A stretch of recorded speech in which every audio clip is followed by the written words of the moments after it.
Assalamualaikum warahmatullahi wabarakatuh. Halo rekan-rekan mahasiswa Teknik Sipil Universitas Muhammadiyah Yogyakarta. Kembali lagi bersama saya Guntur Nugroho pada mata kuliah perancangan struktur, di mana tema kali ini kita akan melanjutkan tentang pembebanan portal, yaitu pada beban gempa sesuai dengan SNI 1726 tahun 2019. Untuk metode seismic analysis yang sudah dipakai saat ini oleh para perencana untuk menghitung beban gempa yang diaplikasikan pada struktur, yang pertama itu ada linear static procedure. Ini linear static procedure, dia menggunakan equivalent static analysis atau analisis static equivalent. Jadi analisis ini yang paling sederhana yang biasa digunakan untuk menghitung beban gempa yang diaplikasikan pada proses analisis struktur. Kemudian yang kedua ada linear dynamic procedure, yaitu menggunakan modal analisis dan juga menggunakan direct time history analysis atau dengan riwayat waktu. Kemudian yang ketiga itu ada nonlinear static analysis, itu menggunakan nonlinear static procedure, di mana dia ada capacity spectrum analysis menggunakan ATC40 dan juga VEMA 440. Nah, VEMA ini adalah Federal Emergency Management Agency. Nanti bisa searching tentang VEMA 440. Kemudian ada juga Displacement Coefficient Method, itu menggunakan VEMA tapi yang 273 dan 274, itu aturan yang dipakai. Kemudian setelah itu nonlinear static analysis juga ada Improved NSP. Jadi model pushover. Jadi kalau kawan-kawan mungkin searching di Google pushover analysis pada bla bla bla bla, lah itu modelnya memakai yang nonlinear static analysis. Nah, selanjutnya itu juga ada proses yang dilakukan dengan adaptive model combination pada improved NSPS itu untuk nonlinear static analysis. Nah, yang terakhir di sini ada nonlinear dynamic analysis. Ini yang dipakai untuk tingkat lanjut, yang biasanya untuk high-rise building. Nah, kali ini untuk sesi pertemuan ini nanti kita akan menggunakan response spectrum yang akan kita lakukan daripada linear dynamic procedure dengan menggunakan peraturan SNI 1726 tahun 2019.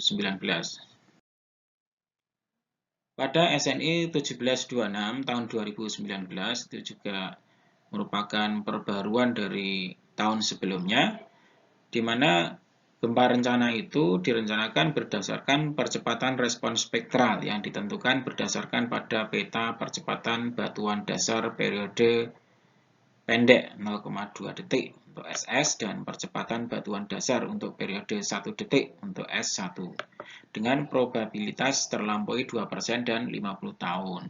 Itu maksudnya posisi SS dan S1 itu merupakan percepatan batuan dasar, berarti posisinya masih ada di bawah ini yang dipakai. Nah, kemudian menggunakan faktor yang ada, yaitu faktor FA, kemudian juga FV, itu dari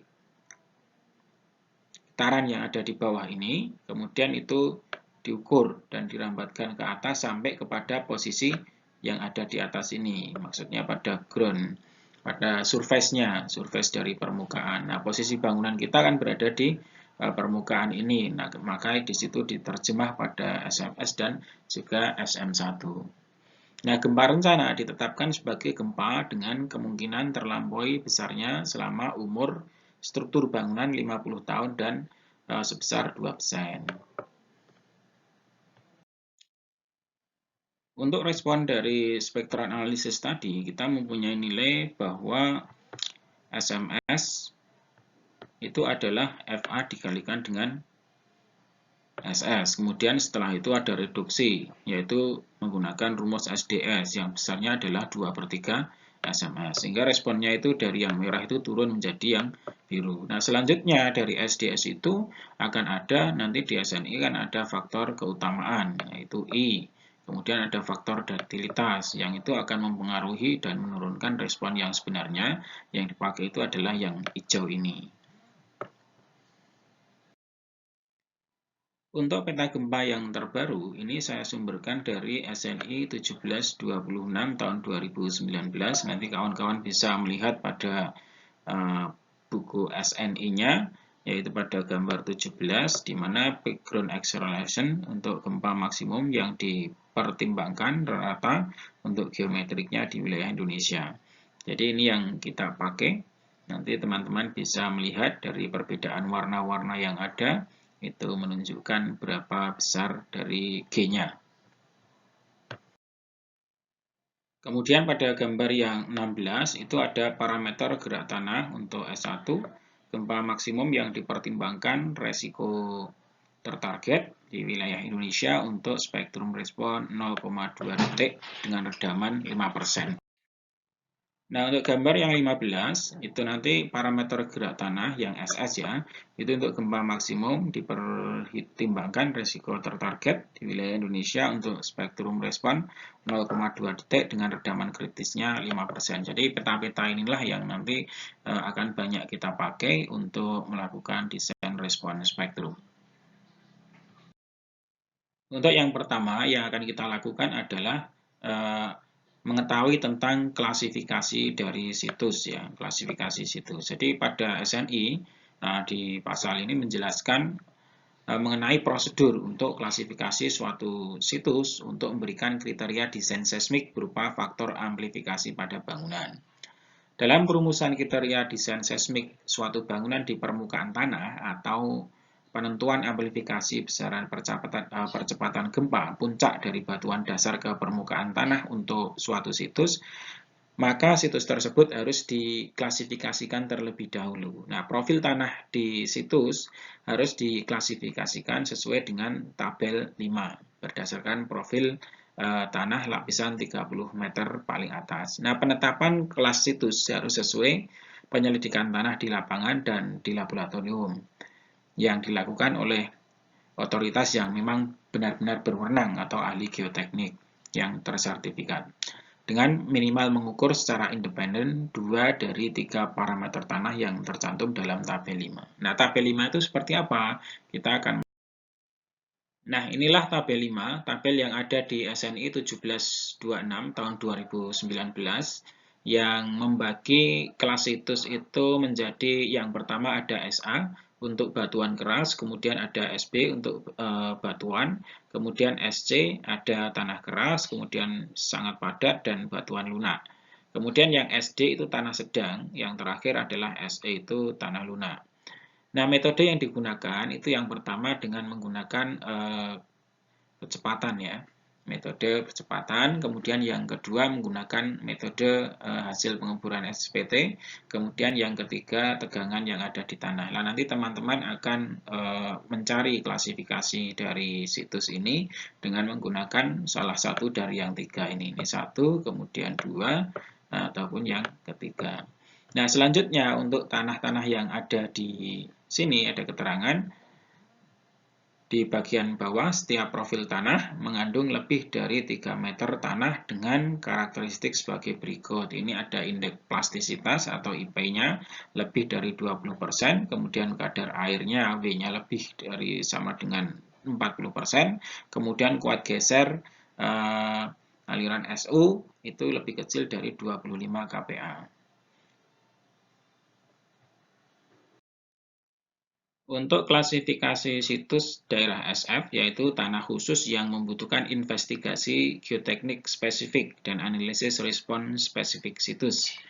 Nah, ini berbeda dengan tanah-tanah yang di atas tadi, dengan kriteria yang sudah ada pada tabel, nanti menggunakan nilai H lebih besar dari 7,5 meter, kemudian IP-nya lebih besar dari 75, dan untuk H35 lebih dari 35 meter menggunakan SU lebih kecil dari 50 kPa. Setelah mencari koefisien situs tadi, maka kita juga akan mencari nilai parameter FA, yaitu parameter yang menjadikan acuan akan dikalikan untuk mendefinisikan berapa percepatan yang ada pada bagian atas, karena nilainya kan dicari dari SS. Nah, SS itu tadi kan posisinya di bawah batuan ya. Kemudian maka kita akan dapatkan nilai Fa dengan klasitus yang bermacam-macam. Ini ada SA, ada SB, kemudian ada SC, kemudian SD, ada SE. Sesuai dengan klasitus yang sudah kita lihat tadi. Nah, dengan parameter nilai SS yang sudah didapatkan, nanti kita akan mencari berapa nilai FA yang ada. Kalau sampai nilainya itu kebetulan SS-nya itu di antara 5 dan 0,75, jadi antara 0,5 dan 0,75 ya nanti silahkan diinterpolasi menggunakan persamaan linier. Selanjutnya kita juga akan mencari nilai parameter dari FV. FV itu pada tabel 7, koefisien situs di FV. Ini didasarkan kepada klasitus dari SA, SB, SC, kemudian SD, SE, dan SF. Nah, dari situ kita akan menggunakan data S1, di mana S1 itu akan mempunyai nilai beberapa, jadi nanti silakan teman-teman diplot mana yang akan digunakan. Misalkan untuk tanah sedang SD, kemudian didapatkan S1-nya adalah 0,3, maka dia nilainya FV-nya adalah 2, ini yang kita gunakan. Kalau sampai di antara 2 dan 1,9, ya nanti silakan diinterpolasi. Nah, selanjutnya pada parameter percepatan spektral design, itu ada parameter percepatan spektral design untuk periode pendek, yaitu SD, dan pada periode 1 detik, yaitu SD1, harus ditentukan melalui persamaan berikut ini. Ini adalah persamaan yang digunakan, di mana SDS itu sama dengan 2/3 dikalikan SMS. Kemudian SD1 itu sama dengan 2/3 dikalikan SM1. Maksudnya bagaimana? Di awal respon spektrum kita awalnya adalah berada pada posisi yang gambar merah ini, di mana SMS sama dengan FA dikalikan dengan SS, di mana FA tadi adalah nilai atau koefisien atau faktor yang digunakan untuk menerjemahkan rambatan dari batuan dasar sampai kepada bagian permukaan tanah. Kemudian SM1 itu sama dengan FV dikalikan S1. Itu juga FV adalah faktor atau koefisien yang digunakan untuk menerjemahkan rambatan dari batuan dasar S1 sampai kepada permukaan tanah. Nah, selanjutnya yang ini pada garis merah ini di SDS itu akan direduksi sebesar 2/3. Jadi 2/3 dari SMS. Kemudian direduksi ke arah gambar yang ungu ini. SDS sama dengan 2/3 SMS, kemudian SD1 juga direduksi ke 2/3 SM1. Nah, setelah itu di posisi yang SD1, nah ini sudah direduksi seperti ini. Sehingga nanti pada aktualnya yang akan kita pakai yang hijau ini, karena ada pengaruh dari faktor keutamaan dan juga duktilitas dari sebuah struktur. Selanjutnya untuk spektrum respon design, bila spektrum respon design diperlukan oleh tata cara ini dan prosedur gerak tanah dari spesifik situs tidak digunakan, maka kurva spektrum respon desain harus dikembangkan dengan mengacu pada gambar 3. Nah, gambar 3 adalah gambar respon spektrum yang seperti pada slide sebelumnya tadi.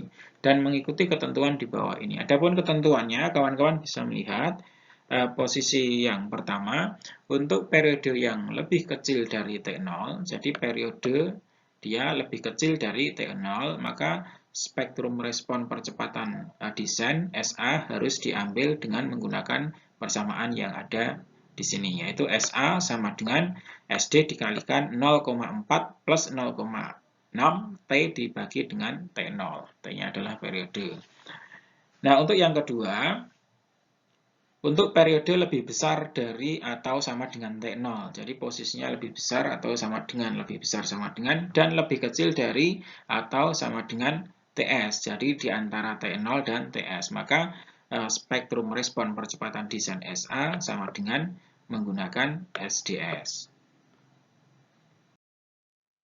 Selanjutnya yang ketiga adalah untuk periode lebih besar dari TS. Jadi T-nya lebih besar dari TS, tetapi lebih kecil dari TL. Maka respon spektral percepatan desain SA diambil berdasarkan persamaan ini. SA sama dengan SD1 dibagi dengan T. Kemudian yang keempat adalah untuk periode lebih besar dari TL, respon spektral percepatan desain SA diambil berdasarkan SA sama dengan SD1 kalikan TL dibagi dengan T kuadrat. Nah, ini ada keterangan-keterangan yang ada. Kawan-kawan bisa melihat semuanya. SDS sama dengan parameter respon spektral percepatan desain pada periode pendek. Kemudian SD1 parameter respon spektral percepatan desain pada periode 1 detik. Dan T-nya adalah periode getar fundamental dari struktur yang dihasilkan. Nah, inilah nilai dari T0 sama dengan 0,2 SD1 dikalikan dengan SDS. Dan TS sama dengan SD1 dibagi dengan SDS. Untuk TL sama dengan petra transisi periode panjang yang ditunjukkan pada gambar 3 di bawah ini. Yang nilainya diambil pada gambar 20. Nanti lihat keterangan di SNI 1726 tahun 2019. Nah, ini gambar ini tadi ada keterangan SD1. Kemudian ada keterangan SDS, ini ada S0. Kemudian ini ada SA, kemudian ini ada SA pada periode di antara TS dan 1. Nah, ini nanti teman-teman ngeplotnya di sini. Tadi ada antara TS dan T0, posisinya berarti di sini, antara TS dengan periode 1, kemudian antara TS dengan TL, itu posisinya semuanya bisa diplot. Selanjutnya kita akan masuk pada contoh perhitungan. Jadi kompetensi pada video tutorial ini adalah untuk memberikan pemahaman agar teman-teman mahasiswa itu bisa membuat grafik ya. Jadi membuat dan menghitung. Di sini contohnya adalah buatlah respon spektrum percepatan jadi SAG untuk kota Yogyakarta, di mana tempat kita tinggal dan tempat kita menuntut ilmu. Kemudian penetapan kelas situs lokasi proyek didasarkan pada uji nilai SPT seperti pada tabel berikut. Tabel di samping ini adalah hasil dari pengujian SPT. Nah, inilah yang akan kita olah, kemudian akan kita buat sebuah grafik respon spektrum.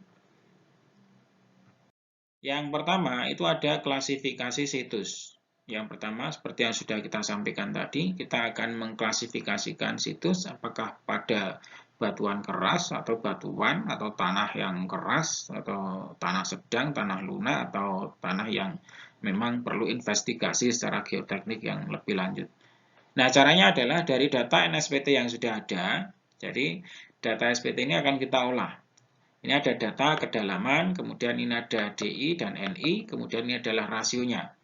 Jadi, perbandingannya antara DI dengan NI. Nah, selanjutnya dari kedalaman ini kita jumlahkan. Di bagian bawah ada jumlah yang bisa kita lihat.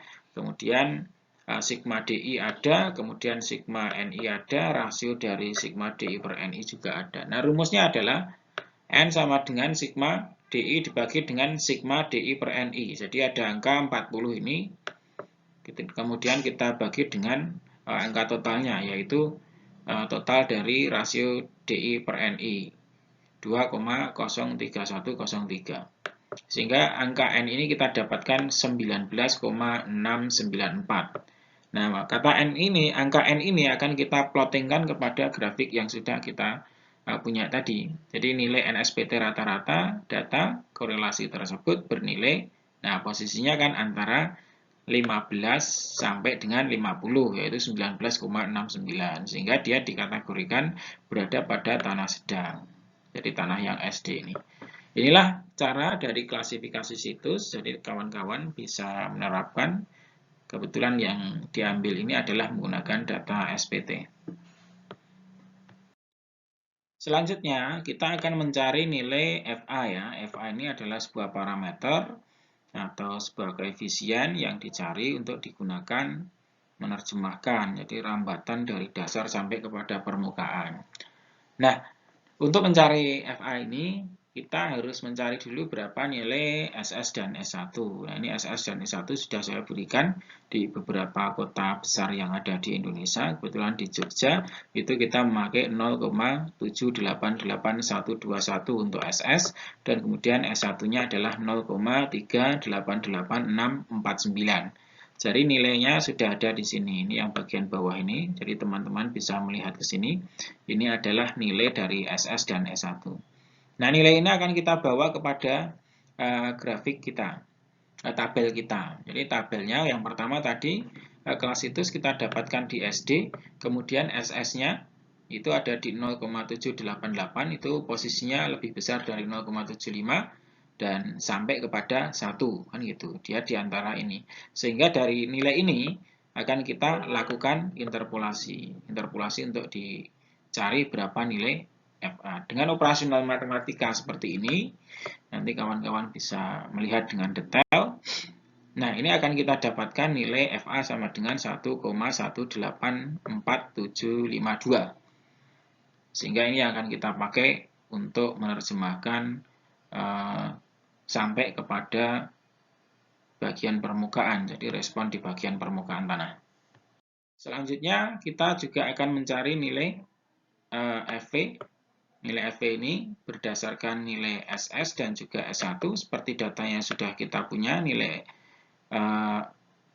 S1 yang akan kita pakai di sini adalah 0,388649, di mana SD itu kan klasifikasi situs tanah kita dari perhitungan menggunakan data SPT yang ada di lokasi proyek. Kita dapatkan tanah sedang, kemudian di posisi S1 itu nilainya 0,388, artinya posisinya berada di 03 sampai kepada 04, sehingga kita interpolasi di sini. Jadi kita dapatkan angka di antara 2 sampai 1,9. Sehingga dengan prosedur matematika kita lakukan interpolasi secara linear, kemudian didapatkan angka 1,911351. Nah, ini yang kita gunakan sebagai faktor yang akan menerjemahkan sampai kepada lokasi di permukaan tanah. Selanjutnya dari perhitungan yang sudah kita lakukan tadi, maka kita akan memplotting sebuah nilai. Mungkin teman-teman bisa menggunakan bantuan Microsoft Excel untuk mengupload data yang ada, yang sudah kita dapatkan tadi SS, kemudian S1, FA, FV. Nah, data dari SMS, kemudian SM1, SDS, dan SD1 disesuaikan dengan rumus yang ada tadi. Untuk data T0, dia adalah menggunakan hasil dari 0,2 dikalikan dengan SD1 dibagi dengan SDS, kemudian untuk TS-nya ini kita dapatkan dari sini. Jadi T0 ini tadi kita gunakan pada rumus ini. Kemudian untuk TL nilainya untuk berbagai kota besar yang ada di Indonesia itu diberikan seperti pada tabel ini. Ini kita ambil 20. Nah, setelah kita mempunyai data tersebut, maka kita akan susun hubungan antara periode dengan respon spektra percepatan. Jadi kita susun di sini, di mana ketika nilainya sama dengan T0, jadi T0 itu posisinya di sini, ini adalah 0,4 dari SDS. Jadi SD1 itu kita ambil sekitar 0,4 dari SDS. Kita sudah punya data SDS, kemudian SD1, ini punya data besarnya adalah ini. Nah, itu kita ambil. Terus kemudian untuk posisi T0, nah ini T0, maka kita gunakan SDS. Jadi T0 itu kita ambil dari SDS-nya, 0,6 itu kita masukkan ke sini. Kemudian pada T sama dengan selanjutnya setelah T0 adalah TS, nah, itu masih menggunakan SDS, jadi sama, ini dengan ini sama. Kemudian setelah mencapai 1 detik, ya, T sama dengan 1 detik, nah itu mulai ada rasio di mana SA sama dengan SD1 dibagi dengan T. Jadi menggunakan SD1 ini posisi yang ini dibagi dengan periode yang ada di sini. Ini kita bagi 1, maka angkanya ketemunya tetap sama. SD1 sama dengan 0,308622, ini kita bagi 1, ya tetap 0,308622. Selanjutnya, SD1 tadi kita bagi angka dengan peningkatan periode yang ada. Saya menggunakan setengah detik ya. Jadi 1, 1,5, 2, kemudian 2,5 sampai kepada 12. Nah, ini kemudian kita bagi angkanya. Yang SD1 tadi dibagi dengan 2, dibagi dengan 3, disesuaikan sampai ke bawah, dapatlah data yang ada seperti pada tabel ini. Kemudian dari data itu kita akan ngeplot secara Excel untuk membentuk grafik seperti pada gambar 3 ini. Nah, inilah grafik yang kita hasilkan. Jadi grafik antara percepatan dengan periode dari hasil contoh perhitungan proyek yang lokasinya berada di Yogyakarta dengan data klasifikasi situsnya tadi menggunakan uji hasil SPT. Demikian rekan-rekan mahasiswa Teknik Sipil Universitas Muhammadiyah Yogyakarta, pembelajaran secara video tutorial atau menggunakan cara asinkronus untuk kategori pembebanan portal, yaitu pembebanan menggunakan beban gempa sesuai dengan SNI 1726 tahun 2019. Semoga bisa menambah wawasan kita terhadap ilmu perancangan struktur. Mari kita akhiri dengan bacaan hamdalah dan juga kafaratul majelis bersama. Alhamdulillahirrabbilalamin. Subhanakallahumma wa bihamdika asyhadu an la ilaha illa anta astaghfiruka wa atubu ilaik. Billahi taufiq wal hidayah. Assalamualaikum warahmatullahi wabarakatuh.